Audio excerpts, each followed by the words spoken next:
시청자 여러분, 한 주간 평안하셨습니까? 역대 미국 대통령들 중에서 무려 7명이나 피살되거나 의문사한 사실을 알고 계시나요? 헨리 해리스는 감기에 걸렸는데 돌연 숨졌고, 제커리 테일러는 배가 좀 아프다고 하다가 느닷없이 사망했습니다.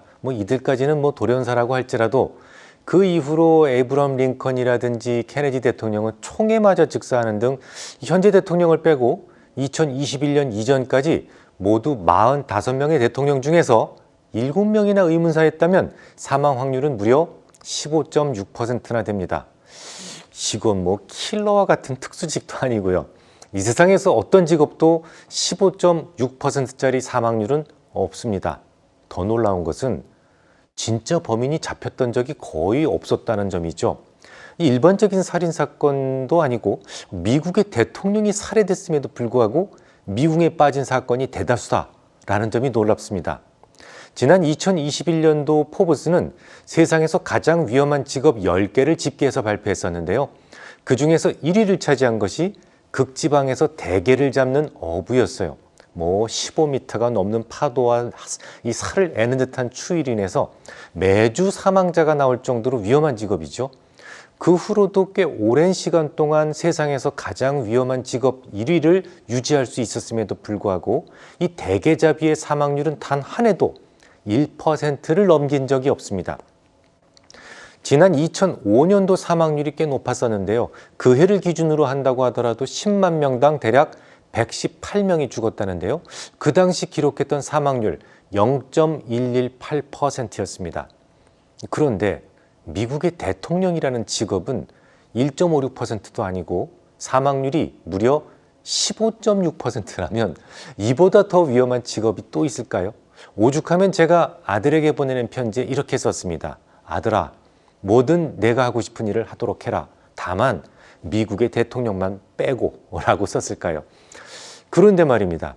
이렇게 돌연 죽었던 미국 대통령들의 공통점이 있었다라는 점을 아십니까?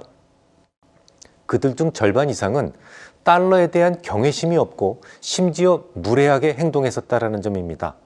이 달러가 기축통화인 것이 미국에게는 엄청난 축복이다라는 점에 대해서 대다수가 동의하실 거예요. CNBC 방송이 인용한 미국 재무부 자료에 따르면 미국의 국가 채무는 지난 1월 4일 34조 달러를 넘어섰다라고 이렇게 발표를 했습니다. 이거 이자 4%만 따져도요. 우리 돈으로 이자만 1,800조나 됩니다.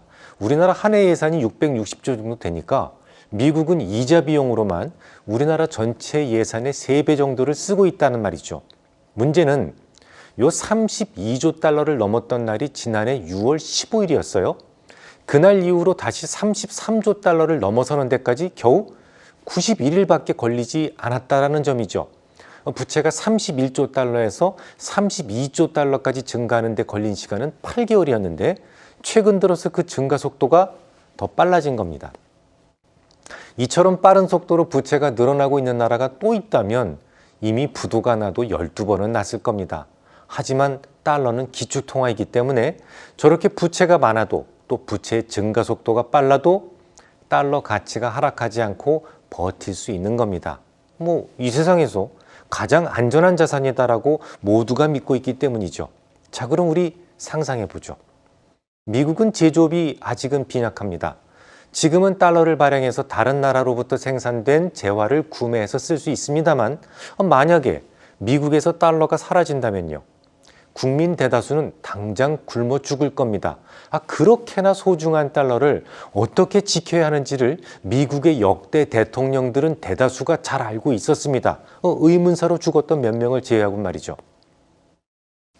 그런 점에서 본다면 트럼프는 간이 배 밖으로 나왔거나 아니면 달러의 전설에 대해서 전혀 무지하거나 둘 중에 하나인데요. 제가 볼 때 트럼프는 후자인 것 같습니다. 그는 대통령이 되기 위한 정치 수업을 받아본 적이 없었으니까요. 그러다 보니까 미국 대다수의 정치 전문가들로부터 트럼프는 대통령으로서 자질이 없다는 평가를 받고 있습니다. 실제로 미 휴스턴 대학교와 코스털 캐롤라이나 대학교는 전미 정치학회 회원 등 이 정치 분야의 전문가들만 525명을 뽑아서 지난 11월 15일부터 12월 31일까지 설문조사를 했었습니다. 2024년 위대한 대통령 프로젝트라는 이름이었지만 결국 역대 대통령들의 인기 순위를 알아보자는 취지였죠. 이 조사에서 바이든 대통령은 100점 만점에 62.66점을 얻어서 전 현직 대통령 45명 가운데 14위에 오릅니다. 꽤 높은 순위예요. 3분의 1이니까. 이번 설문조사를 진행했던 브랜던 로팅하우스 휴스턴대 교수와 저스틴 본 코스털 캐롤라이나대 교수는 이렇게 이야기합니다. 바이든이 이룬 가장 위대한 업적은 트럼프로부터 대통령직을 가져오고 전통적 스타일의 대통령 리더십을 다시 세웠다는 점이다. 또한 올가을 트럼프로부터 직위를 지키기 위해 준비하고 있다는 점이다. 라고 분석했습니다. 그러니까 조 바이든이 뭔가 자기만의 업적을 세워서 위대한 대통령이 된 것이 아니다라는 얘기예요. 지난 대선에서 정말 형편없는 트럼프를 밀어낸 덕에 좋은 평가를 받았다라는 점이 참 웃깁니다. 자, 그러면 트럼프는 정작 몇 점을 받았을까요? 100점 만점에 고작 10.92점을 얻는 데 그치면서 꼴찌를 기록했는데요. 심지어 지금까지 꼴찌였던 15대 대통령 제임스 뷰캐넌보다도 점수가 6점가량 낮았습니다. 역대 최악의 대통령보다 한참 더 최악이었단 말입니다. 이에 대해서 뉴욕타임스는 이렇게 분석을 했어요. 트럼프는 제임스 뷰캐넌, 플랭클린 피어스, 앤드류 존슨 이런 미국을 내전으로 몰아넣거나 그 뒤를 엉망으로 만든 19세기 중반 실패자들보다 순위가 낮다라고 말이죠. 이번 조사에서 1위는 역시 에브럼 링컨으로 93.87점을 받았고요. 프랭클린 루즈벨트, 조지 워싱턴, 시어도어 루즈벨트, 토머스 제퍼슨이 그 뒤를 이어갔습니다. 미국의 첫 흑인 대통령이었던 버락 오바마는요.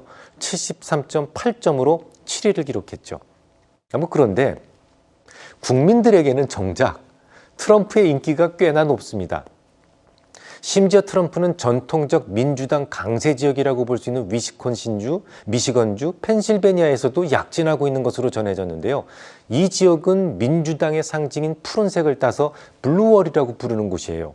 이곳에서마저 트럼프가 인기를 얻고 있다면 거의 유례를 찾아보기 힘들 정도의 초절정 인기를 구가하고 있단 말이 됩니다. 이상하죠? 정치 전문가들로부터는 최악의 점수를 받았던 트럼프가 어째서 국민들로부터는 인기가 높았을까요? 미국 정치인으로서는 절대 해서는 안 될 말을 서슴없이 하기 때문입니다. 미국의 어느 대통령이라도 달러의 가치를 훼손할 수 있는 발언이나 행동은 금기시되어 왔었는데요. 트럼프는 달러의 가치를 크게 훼손할 수 있는 발언이나 행동을 너무도 자주 해왔어요. 간단하게 예를 들어볼까요? 트럼프는 당장 우크라이나에 대한 미국의 지원을 끊어버리겠다라고 말합니다. 미국에도 못 사는 사람이 많은데 그렇게 남들 지원할 돈을 미국에서 쓰면 미국은 더 잘 살 수 있다는 논지죠. 또 우리나라에 대한 보호비를 10배 올리라고 압박했던 것도 같은 이유입니다. 보호비를 정식으로 받던가 아니면 굳이 돈 들여가며 잘 사는 나라를 보호할 이유가 뭐가 있느냐는 것이죠.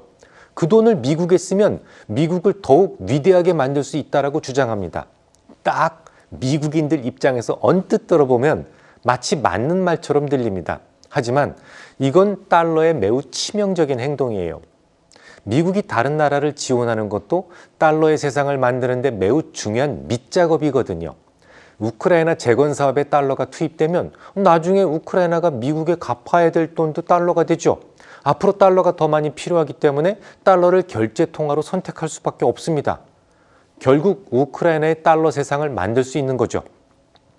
이처럼 달러를 지키고 부흥시킬 수 있는 중요한 행동의 가치를 전혀 모르고 있으니 유무상 지원에 대해서 지금도 반대하고 있는 겁니다. 우리나라에 대한 보호도 마찬가지예요. 브레튼 우주 조약 이후로 미국은 막강한 해군력을 기본으로 우방국을 지켜주는 대신 달러를 국제 결제에 사용하기로 협의한 겁니다. 상호 간의 협의예요. 그들이 보호를 해주지만 우리는 그들의 무기 체제를 구축합니다. 만약 보호를 해주지 않는다면 굳이 비싼 그들의 무기를 구매할 필요도 없고 또한 결제 통화로 달러 대신 유로화를 선택할 수도 있어요. 그러니까 우크라이나와 같은 나라에 대한 지원도 우리나라에 대한 보호 약속도 결국 달러의 가치를 지키기 위한 매우 중요한 사명과도 같은 일이란 말이죠. 국민들은 트럼프의 어리석은 발언에 열광하고 있지만 이 트럼프의 생각대로 달러를 무시하는 행동을 계속하게 되면 어떻게 되겠습니까? 그러니까 우크라이나에 대한 지원을 중단해버리고 우리나라 미군 철수를 하는 등의 행동을 한다면 달러에 대한 불신은 서서히 커지게 되고 결국 달러 시장권역에서 하나둘 떠날 수밖에 없는 겁니다. 과거의 기축통화들이 모두 그랬듯이 달러의 기축통화로서의 수명도 이제 끝나야 되는 것이죠. 미국이 기축통화를 놓는 순간 미국인들은 부자가 될 것 같죠? 반대입니다. 거지가 돼버립니다. 매년 소복소복 쌓이는 무역적자와 재정적자를 달러 발행이 아니라면 뭘로 메우겠습니까?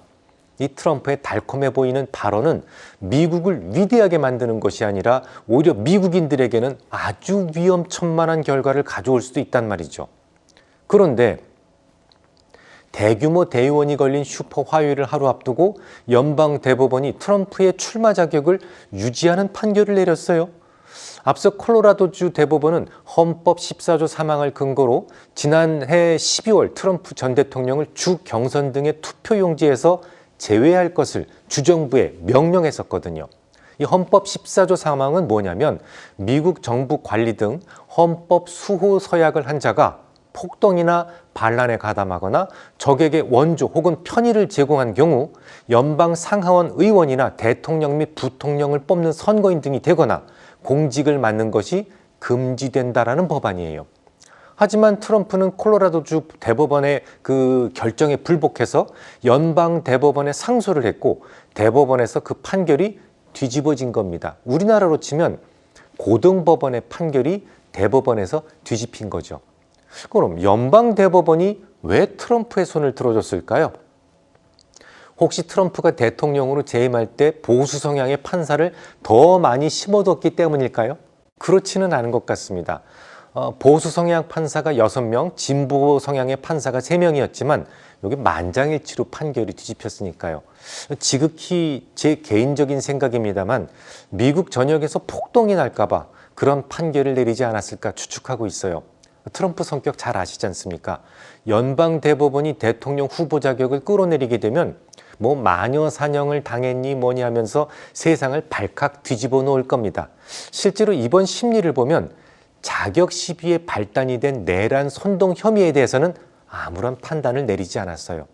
저만 이런 생각을 하는 건 아닙니다. 니케이는 이렇게 보도를 합니다. 트럼프 전 대통령이 마녀 사냥으로 또 선거를 도둑맞았다고 호소하면서 지지자들을 자극해 미국 각지에서 연쇄 폭력 사태가 일어날 수도 있었다. 최악의 경우 더는 수습할 수 없을 정도로 트럼프 지지층과 반대층의 정치적 내전이 심화되었을 것이다. 그리 된다면 바이든은 재선에 성공하더라도 국내 문제에만 관심을 쏟을 수밖에 없다. 사실 이미 미국은 정치적 갈등이 고조돼 폭력 사건이 잇따르고 있다. 2021년 1월 의회 의사당 점거 사건 이후 정치적 대립이 원인이 된 폭력 사건은 모두 213건에 달했으며 그중 사망자가 발생한 사건도 18건에 이르렀다. 미국과 세계의 가장 바람직한 대선 결말은 공정한 선거를 통해 명확한 표 차이로 결판이 나는 것이다. 동맹국 입장에서는 국제협력을 중시하는 바이든이 승리하는 것이 좋겠지만 미국 유권자들의 선택을 다른 나라가 좌지우지할 수는 없다. 동맹국들은 트럼프의 부활 시나리오에 대비해 대책을 마련하는 것이 좋을 것이다. 라고 조언했으니까요. 한마디로 트럼프가 소요 사태를 일으킬 수 있기 때문에 어쩔 수 없이 연방 대법원에서도 트럼프의 손을 들어줬을 것이다. 라고 예측하고 있는 겁니다. 실제로 에이미 코니 베럿 대법관은 보충 의견에서 이렇게 설명을 합니다. 미국 국민들이 이번 결정을 통해 분열이 아닌 공통점을 찾기를 바란다 라고 말이죠. 그럼 어떻게 될까요? 트럼프가 다시 대통령이 되는 것을 보게 될까요? 뭐 그럴 수도 있겠습니다. 하지만 저는 바이든이 차기 대통령이 될 가능성이 조금 더 높다고 생각을 합니다. 3가지 이유 때문입니다. 첫째, 트럼프는 앞으로 돈이 떨어질 겁니다. 뭐 지금은 운동화도 팔고 모자도 팔아서 선거 자금을 끌어모으고 있습니다만 이 달러를 무시하는 트럼프에게 돈을 대줄 유대인은 없습니다.